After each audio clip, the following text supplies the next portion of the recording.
Raise your hand if you're addicted to your phone. Woo! Are you watching this on your phone right now? Gotcha.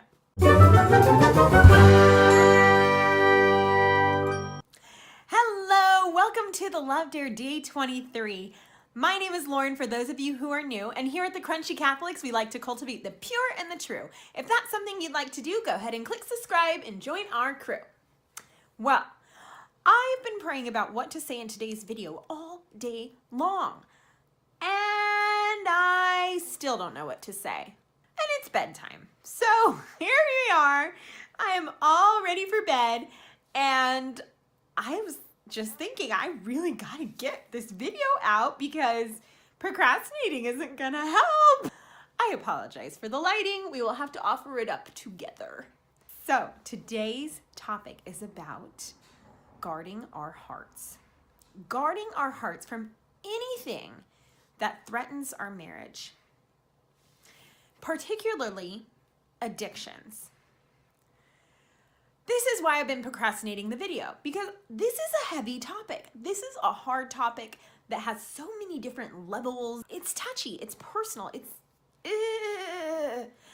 So what I did is I went ahead and created a Catholic playlist called Addictions that you can go to if you're looking for something to get really deep, specifically about drugs, alcohol, all that stuff. Go ahead and check out that playlist. But I'm gonna narrow it down to something very, very basic because that's what I have to offer. Every decision you make in life falls into two categories. Either it's moving you towards God or away from God. And decisions that move you away from God are very toxic to your marriage. There are some things we can argue, they're neutral, but for the sake of this, let's say good or it's bad. If it's not good, it's bad, okay? Because life is too short to be doing things that are not moving us towards God, right? I'm gonna put myself on blast here for this video. Please don't judge me too harshly, but I just would like to use this example because I think a lot of us struggle with this, and I'm just gonna put myself out there. I struggle with looking at my phone too much, especially at night. And I think that it's really important to replace our bad habits with good habits that lead us towards God instead of away from Him. So that's actually how Crunchy Catholics kind of got started, because I knew I was consuming media. Maybe I thought if I consumed media that was Catholic, it could help me enrich my spiritual life. So fantastic. And Crunchy Catholics was born, and I was also hearing God's voice saying, don't do it for yourself, do it for me. So, you know, there's all that going on. So that's great. You know, you replaced a habit with another good habit, so to speak. But I don't think that's enough. I need to figure out why I'm doing these things. Why do I have a problem with looking at my phone at night? Well, there's been some crazy research about brain chemistry. If you haven't looked at it, highly recommend it. Check this video out. It is kind of scary, but our brain psychology is changing with these little devices, with the dopamine hits that we get from checking our phones and our emails and Facebooks and all that. Facebooks, plural.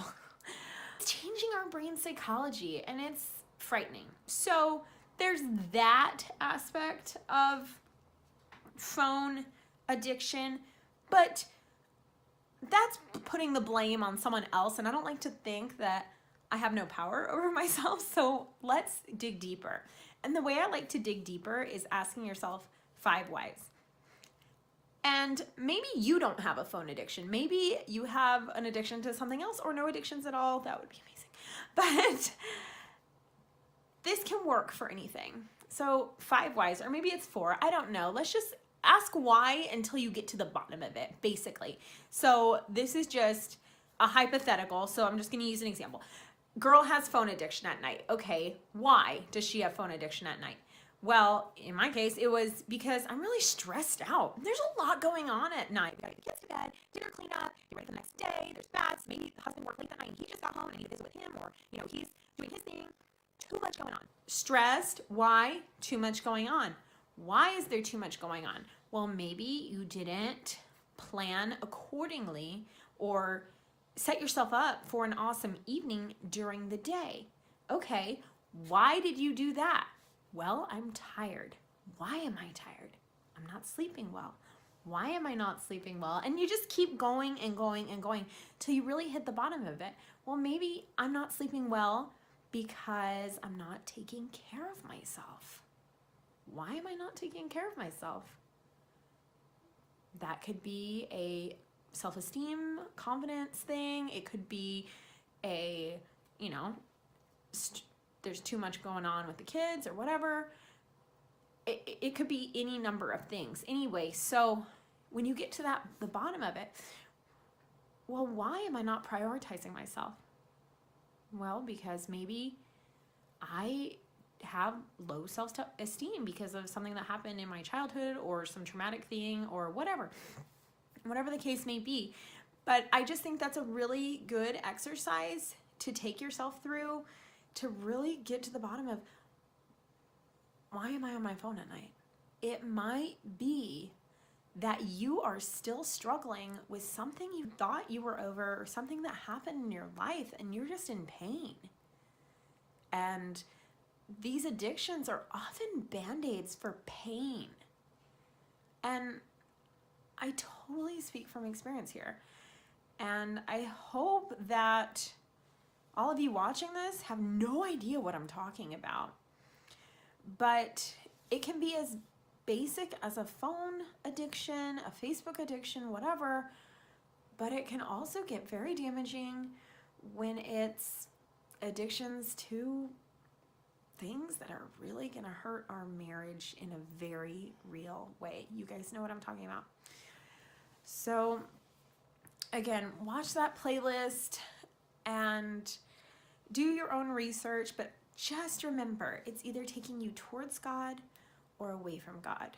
We got to figure out why and resolve those issues if we're going to be able to help our marriages at all, because we got to help ourselves heal our relationship with God before our marriages are thriving and successful, because these addictions are parasites and they're just gonna suck the life out of our marriage. Not to be like a downer or anything, but it's totally true. It's really sad. I've seen it firsthand. So addiction is not that stupid addiction. Is this ironic? Sorry. Identifying our weaknesses doesn't need to be a bad thing. Identifying our weaknesses is for raising ourselves up to the next level, for turning our eyes to God and saying, I can't do this alone. I need you to help me.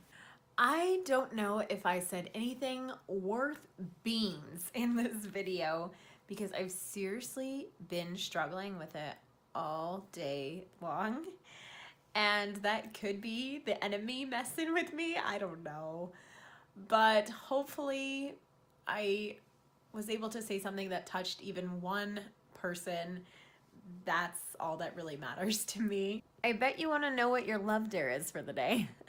Your love dare is to find any areas of addiction or parasitic areas of your life that are damaging your relationship and eliminate them. That's simple, right? No, it's not easy, but it is simple. Find those areas and work towards eliminating them. If you like this video, click like. We will see you guys tomorrow. We'll be talking about lust tomorrow. So tune in tomorrow and subscribe. We will see you later. God bless you. Goodbye.